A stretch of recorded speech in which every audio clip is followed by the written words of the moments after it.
I'm really concerned for you guys. How would Gen Z and millennials retire if the rental crisis keeps getting worse and worse in Australia? I mean, I speak to a ton of clients who book a call with me on TikTok, and then I disqualify about 6 to 8 of them out of the 10 calls. And the reason being is they don't have enough income to service the loan, and they don't have the deposit to get into the property they want to get into. The question is, if they keep renting for the rest of their lives, can they retire comfortably? Let's digress this question. So the premise is, what does retirement look like if you're a millennial and Gen Z if you kept renting? Not because you had a choice, because you can never get into a property market. And the given fact is, the rental crisis keeps worsening year by year. And another given fact is living costs worsens. I'll break this down into 3 tables. 1992, and then comparing to now, 2024. And let's apply another 30 years on top of that to 2056. And what does these facts and stats look like? So let's look at stats. CoreLogic Property Pulse, the long game, 30 years of housing values. Let's go to the graphs. So basically in 1992, July 1992, the average median house prices was around here. All right, let's not say 200. Say, hey, that's kind of unrealistic. Okay, let's just say it was around 350 to buy a house in 1992. Boom, let's plug this here. Next, what is the rent? Let's pull some data from the New South Wales Government Rent and Sales Report back in 1992. Let's scroll down. Before I show you the stats of 1992 and what the rent looks like, let's look at 1987. It was about $123 a week to rent the bloody inner Sydney, which is inner west. And then you have Sydney median prices for a 3-bedroom place. And let's zoom into 1992. It's around, say, $250-ish. So boom, you put in the rent over here, $250 a week. Now, if someone bought a house, let's pick an example local to me, in Marrickville in 1992, let me show you too, a 3-bedroom house in the inner west in 1992, which it got sold for $164,000. But again, guys, I'm being very conservative and saying the house was $350. And let's go with this example. Let's jump into the second category of my table, 2024, 30 years later. What is that house worth now? Let's jump into RP data. Now, this is paid subscription. Drum roll, please. What would it be? Okay.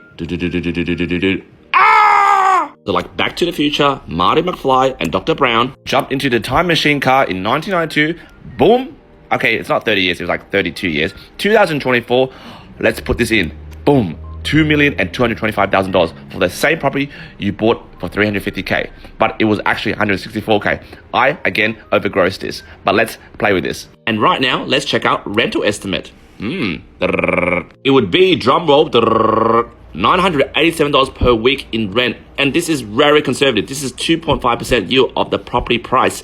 In Sydney at the moment, it's about 3 to 3.5. I've even seen 5% yield in Sydney inner west. By the way, that information you saw is not free. I pay a lot of money to get access to that information, and my clients obviously get it for free, just FYI. So back to my example, if someone bought a house in 1992 for $350,000, by this time, the house would have been paid off. This is the capital, all right? And if they were to rent this house after buying this house and to turn it into an investment property, they will be renting out for $987 per week. Now, let's just say old mate Boomer here, who bought the house in 1992 for $350, and now it's worth $2 million.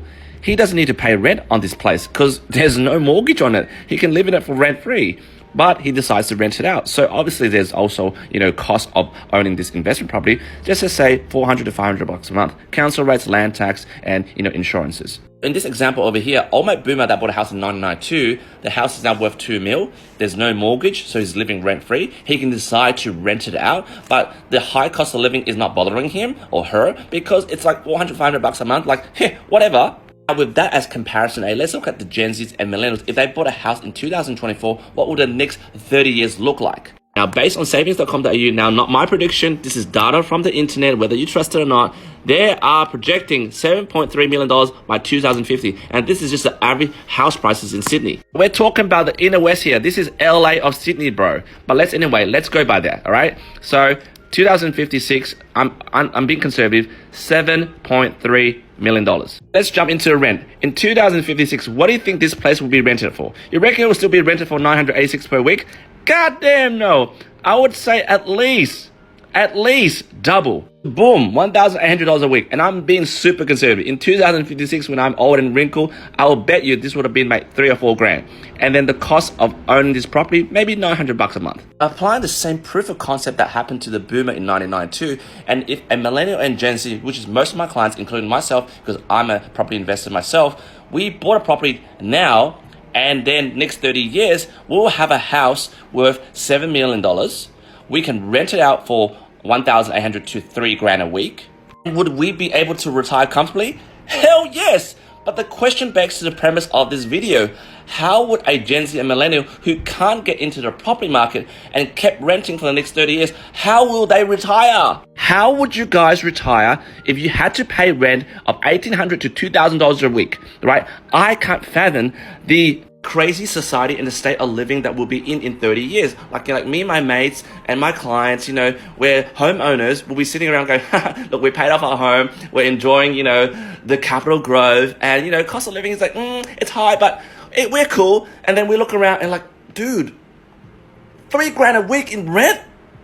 Yo, serious? Seriously, is there hope for the Gen Zs and millennials who can't get into the property market right now? For the people that have been disqualified by myself, not by myself, by the way, I'm just representing the bank. The bank's serviceability, the cost of rates, it's keeping you guys out of the market. The high cost of construction, the property prices set by builders and developers, it's way too high. There needs to become some government intervention to help Gen Zs and millennials to get into the property market right now, so that in 30 years, they can retire comfortably. If there's no help, you guys have no hope in hell to retire comfortably. Seriously, jump in the comments and let me know whether I'm being ridiculous with my figures. I'm seriously concerned for you guys.